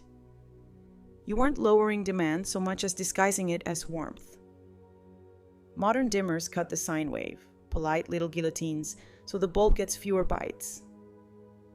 Efficiency is sometimes a question of teaching the current to speak in shorter sentences. Lena and I take the rewiring mood out to the deck. The chalk line snaps true. The pencil names boards in a script we both can bear: West Landing 3rd, Rail Base 2, avoid this till Friday. Her voice floats in the salt air, steadier each hour. I thought the house would keep him if I didn't move anything, she says. Now it keeps him because I move the right things. We break for sandwiches with June, who has taken to writing our kitchen aphorisms on painter's tape and sticking them under the lip of the counter like fortune cookies with work boots. Today's reads, less spectacle, more sockets. She finds me a nickel from the adverb control jar for almost saying beautifully efficient. We don't seduce plugs, she says. We honor them. Carter asks for a job that won't let him narrate. I hand him the shop vac and the porch doormat. Collect what life shed, I say. Don't explain it. He nods and makes the machine hum like a vow. That too is rewiring. By mid-afternoon, the company wants attention again. Priya and I join Noel on a video call with 2 foremen and Ortega's crew lead. We make safety boring. The hydration schedule gets a bell on a phone. Harness checks get a box to tick at 7:10, 10:10, 1:10. Ortega adds a suggestion. Rotate the junior hands through the checklist. It makes them show up like verbs. We adopt it. We promise October cookies for the crew that turns in the dullest, most complete forms. The foremen cheer like we offered them shade. Light joke 2. I warn Ortega that our cookies are owed forward. We bribe with fiber, I say. It keeps process regular. The electrician finishes mapping the panel and prints labels that could teach manners. You now own a system that forgives forgetful mornings, Ari says, coiling their cord. If you add a circuit, add a label. If you change a load, change the map. Nothing gets to be mysterious twice. We pay them in money and pairs. They leave smelling like warmed insulation and hard-earned peace. Evening leans in. We carry the future breaker into conversation without making it mystical. Lena wants her workshop by winter. Shelves, pegboard, a corner fan that hums like a low river. Carter volunteers to rehang the door Victor kept meaning to address. But this time, he brings a level and silence. We name a few company futures too. A public calendar, quarterly safety tea with Ortega's crew where we listen instead of perform, a printout of our 2-sentence civility taped behind the office coffee machine where egos can read before caffeine. Academic phrase of the day, second serving because it fits like a glove. Psychological safety. The public argument that people do better work when they're free to admit mistakes without being punished into silence. Hydration tents say, we want you upright. Checklists say, we want you honest. Civility oaths say, we won't make a show out of your learning. The company's old current like to spark will train it to carry, not perform.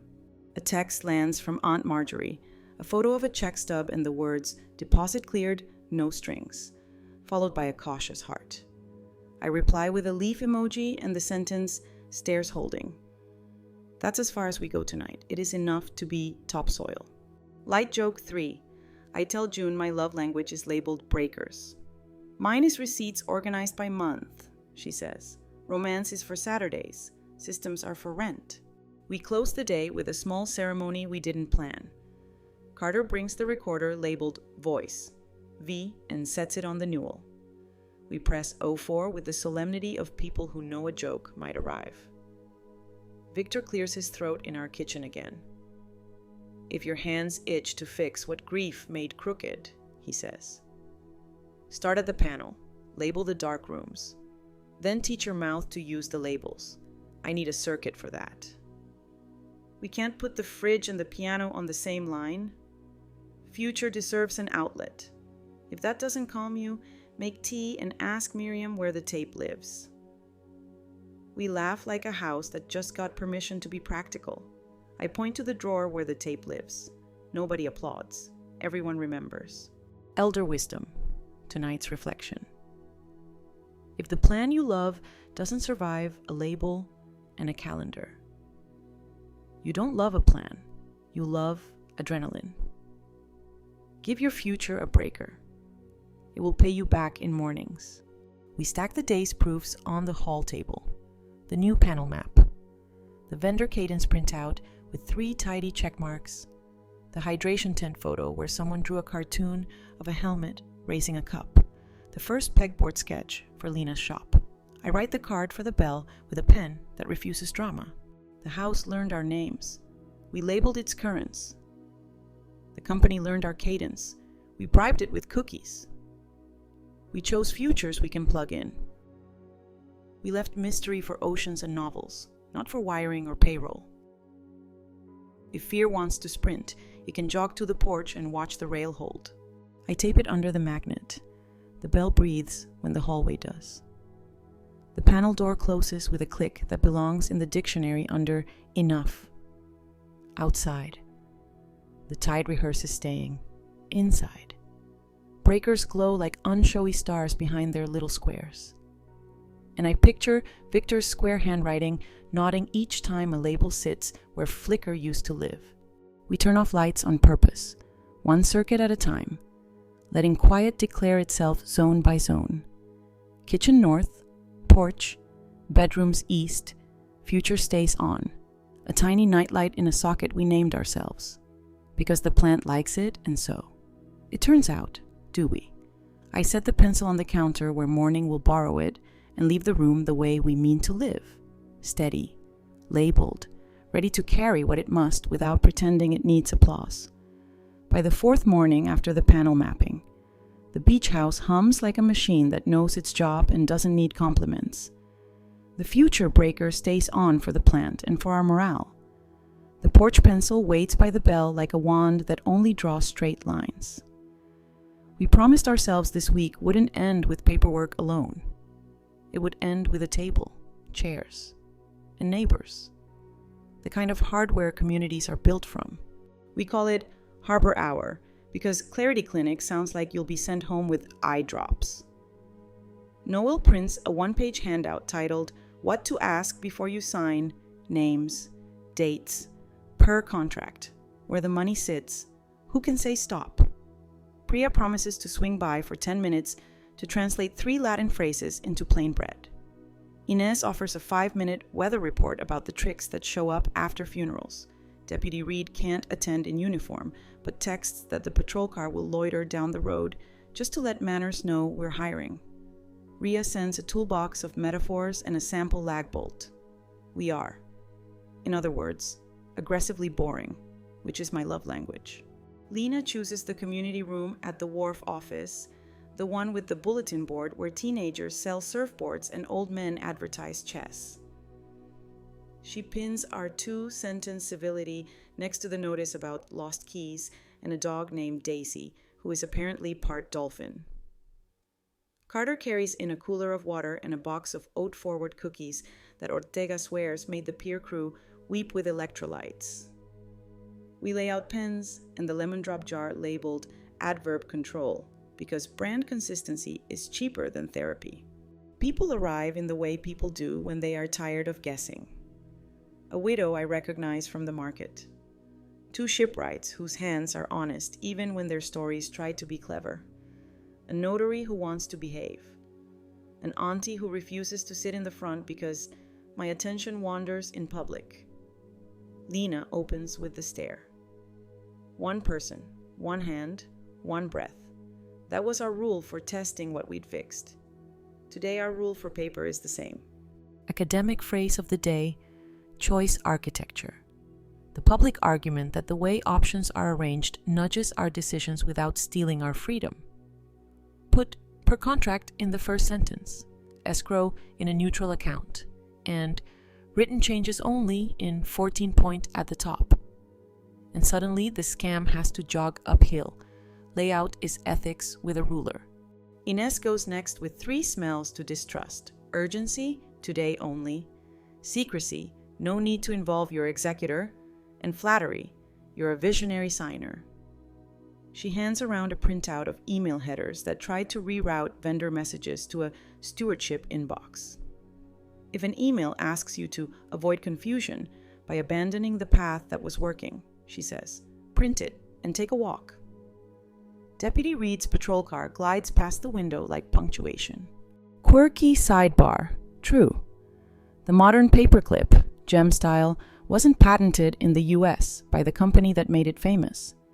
It simply won by being clean and quiet at its job. During World War, Norwegians wore paperclips on their lapels as a sign of resistance, an office supply that said, without shouting, "We hold together. I keep one in my pocket now, plain as a backbone."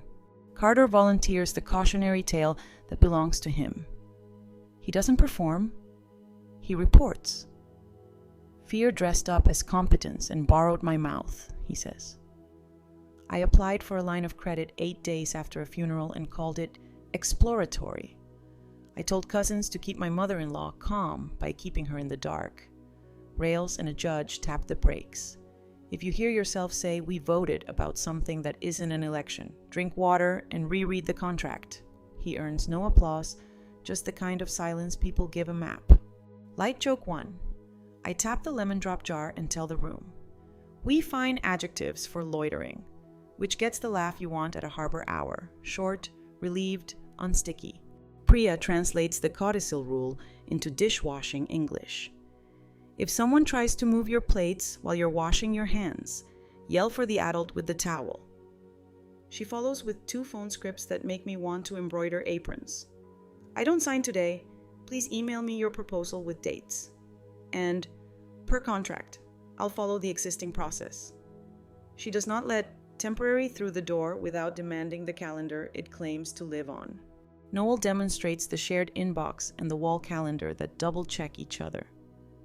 Boredom is security, he says. When I get to be dull, I know we're safe.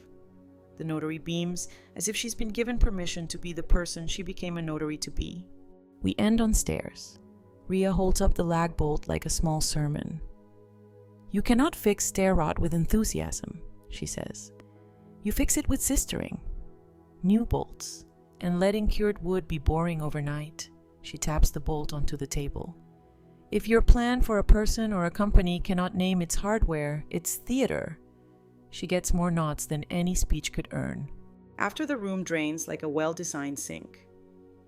A small man in a jacket 2 sizes too ambitious lingers. "My niece wants me to sign transition papers," he says, eyes on the floor. "Says she and her boyfriend voted it would be simpler." We sit. Write 3 sentences for him to use. "I'm grateful you're helping. I will ask my lawyer to review this. Please email the full proposal." He pockets them like a talisman he intends to spend. Lena sweeps, which is another kind of mercy. "I owe you an apology," she says to me when chairs are stacked and the lemon drops are back in their jar. I liked how "we" sounded in my mouth. I didn't check who "we" meant. She doesn't fill the space with adjectives. She lets nouns do the job. "Thank you for not letting me sprint with Dad's verbs." "I did plenty of sprinting at your age," I answer. "Your father wrote rails so we could walk." She nods like a woman choosing to be someone else's elder someday. Light joke 2. Carter holds up the leftover cookies.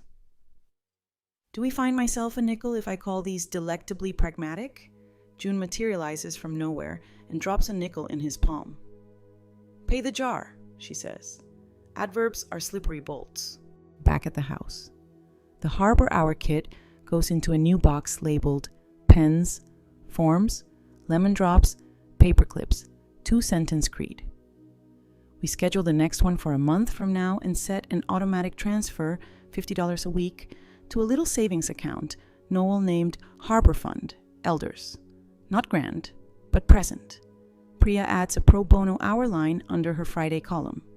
Executors and elders, no NDAs, plenty of tea. A text arrives from Aunt Marjorie, a photo of a canceled check memoed void, efficiency services, with the words "Sable made it right" and a single exhausted smile. I reply, "Stairs holding," because that is our dialect for "we can keep talking." Academic phrase of the day, bonus, because the room earned extra credit. Norm cascade, the public argument that once enough people adopt a practice, it spreads fast and becomes the new obvious.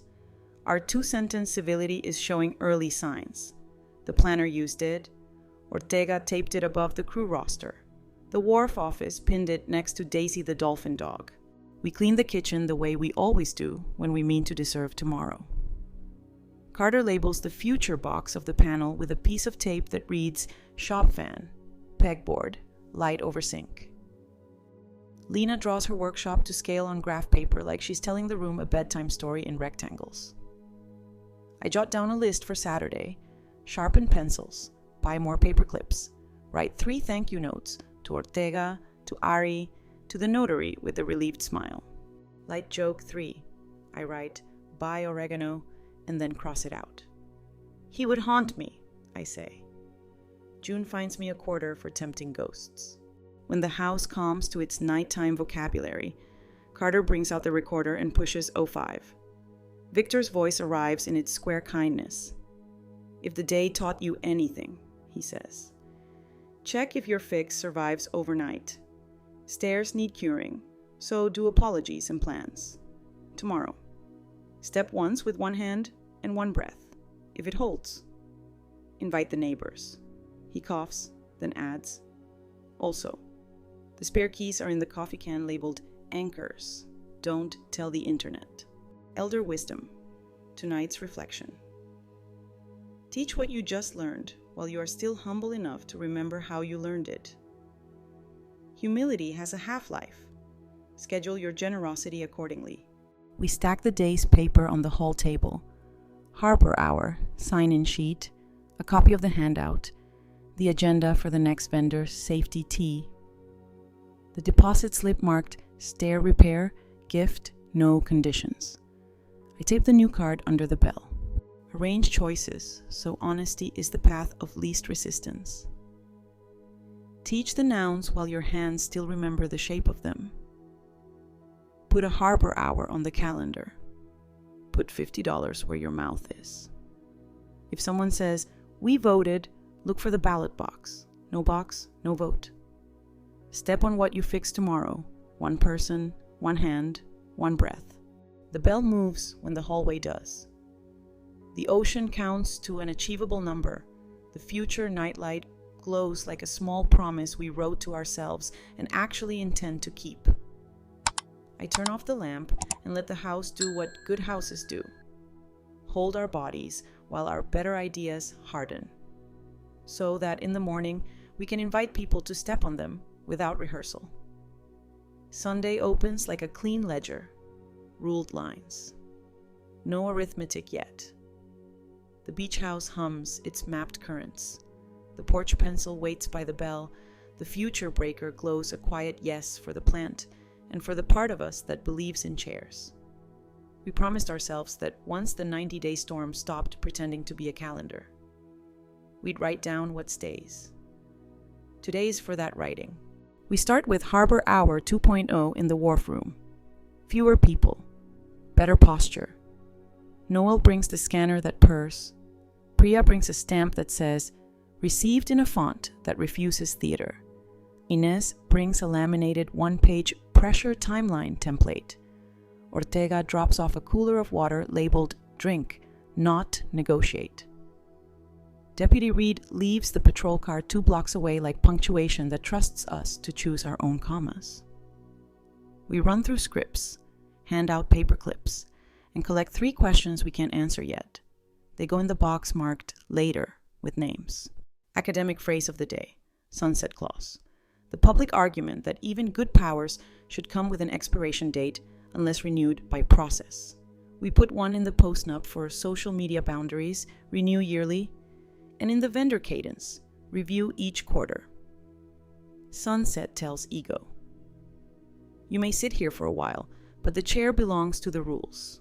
Back home, Lena tapes the words "house charter" over the hall table, and we begin drafting what our days already know. We label circuits. We don't sprint with nouns. No temporary without a date. Back row clap available on request, Carter suggests. Sheepish but useful. Panic submits comments in writing after business hours. Approved. Light joke 1.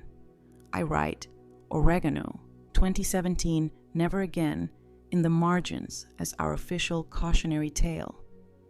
June finds me a nickel from the adverb control jar for nearly calling it tragically immortal. We don't befriend spices with agendas, she says. Ria stops by to sign off the stair. She writes the date under the second tread in carpenter block print and hands us a bag of spare lag bolts. For the drawer labeled "just in case," she says. Hardware likes being ready more than being famous. Carter asks if we should oil the rail. "Twice a year," she answers. "Holidays that make sense to your hands." We choose spring equinox and the day we met Victor, because rails deserve anniversaries too. Quirky sidebar, true. Some lighthouses used to have keeper's books, daily logs written in calm ink, weather, ships, repairs, visitors. When storms wrecked memory, the log didn't. A good page can outstare a bad night. We open a spiral notebook and title it Keeper's Book, House and Harbor. First entry, we tested what we fixed. It held. By afternoon, the status quo order has served its purpose. Priya files the next chapter, a stipulation everyone signs that says, "In warm, legal. We'll keep doing what works. Executor authority. Written changes. No redirections. A promise to use our inside voices around money." Aunt Marjorie arrives with rhubarb pie and no paperwork. She asks if she can pin a copy of the 2-sentence civility on her fridge. "Yes," I say.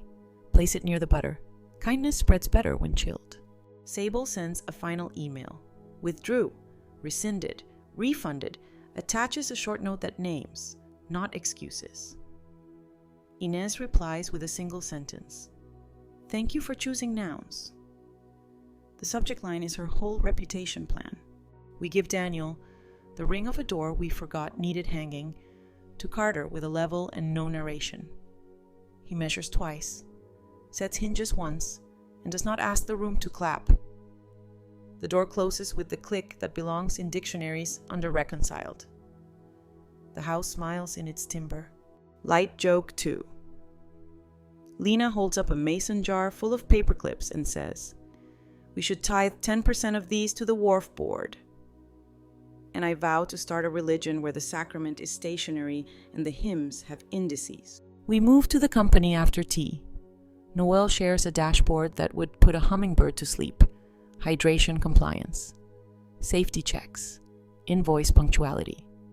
3 stray adverbs gently trapped by the lemon drop jar icon in the corner. Ortega dials in to say the tents already pay for themselves in fewer near misses. We schedule a quarterly boring audit party with oat cookies and a prize for dullest complete checklist. People cheer for permission to be unremarkable correctly. Elder wisdom. Put your pride in procedures, not in performances. When something fails, the procedure will blush on your behalf and then fix the mess. The performance will only ask for another spotlight. Evening brings a kind of graduation. We hang the house charter beside the panel map and the Harbor Hour flyer, a small gallery of sentences we can live to. Beneath them, the future breaker hums the low note of patience. Lena sketches the last shelf for her shop and writes in her father's block hand. Pegboard, January, fan, February, light, March. She grins at the calendar like a person who has learned to love months. I set the recorder labeled Voice, V on the table for one last listen. File 06, just in case there was a goodbye we missed. Victor's voice arrives with his square kindness. If you made a Harbor Hour, he says, leave it when you don't need it the way you needed it today. Let strangers inherit your checklists. Be the kind of boring that keeps boats off sandbars. He coughs, then adds, label the breaker for future. If one of you forgets why, make tea, hold the rail, and read the book. Academic phrase of the day. Bonus, curtain call, institutional memory, the public argument that habits outlive moods when they're written, taught, and rewarded. We wrote, we taught, we handed out cookies. The rest is Tuesday. We close with a ritual we didn't know we needed. The back row clap for ourselves. 3 gentle beats, low and grateful. No theater. Carter laughs. Lena cries the small brave tears that don't ask to be narrated. June packs the lemon drop jar with ceremony to the cupboard labeled kindness. Light joke 3. I tell them when I die. My will can distribute my paper clips by cubic centimeter to anyone who promises to use them only on nouns. No bequeathing to adjectives, June decrees. Night leans in. The plant approves of the dim future glow. The portrayal, oiled in our imaginations already, remembers, without applause, to hold. I write the last card for the bell and keep my hand slow. We wrote a charter for the house and the harbor. We gave sunsets to any power that might overstay. We kept receipts where stories once auditioned. We taught our neighbors to clap like weather and sign like grown-ups. When fear reached for sprint, we reached for rails. I tape it under the magnet. The bell moves when the hallway breathes. The camera minds its rectangle. The ocean counts in, counts out. And somewhere under the sound is a square. Carpenter voice saying steady. A word that now lives everywhere in this house. From the breaker labeled future to the notebook labeled keeper to the stairs that carry us one person, one hand, one breath. Tonight's story learned to prefer rails over fireworks. A widow, Miriam, met a kitchen coup dressed as Care. We voted, you can cry, pack your bags. She answered not with a tantrum, but with paper. Victor's red folders surfaced, a codicil with bad faith forfeiture, a safe deposit map, a USB of ledgers, and a list that said, if push arrives, pull facts. With lawyer Priya's tidy oxygen, investigator Inez's weather maps, Noel's dull-on-purpose spreadsheets, Ria's honest tools, and Deputy Reed's status quo order, urgency lost its costume. Temporary had to name a calendar. We voted, met executor authority. Simplify surrendered to per contract. They fixed literal stairs, sistered stringers, new lag bolts, and used that cadence on life. One person, one hand, one breath. They mapped wiring and labeled circuits, gave the future its own breaker, and learned that plans which can't survive a label love adrenaline, not mornings. At Red Harbor, they made safety boring, hydration tense, harness checks, payment cadence without rush fees, and swapped consultants bridged horizons for a laminated agenda that fit in a pocket.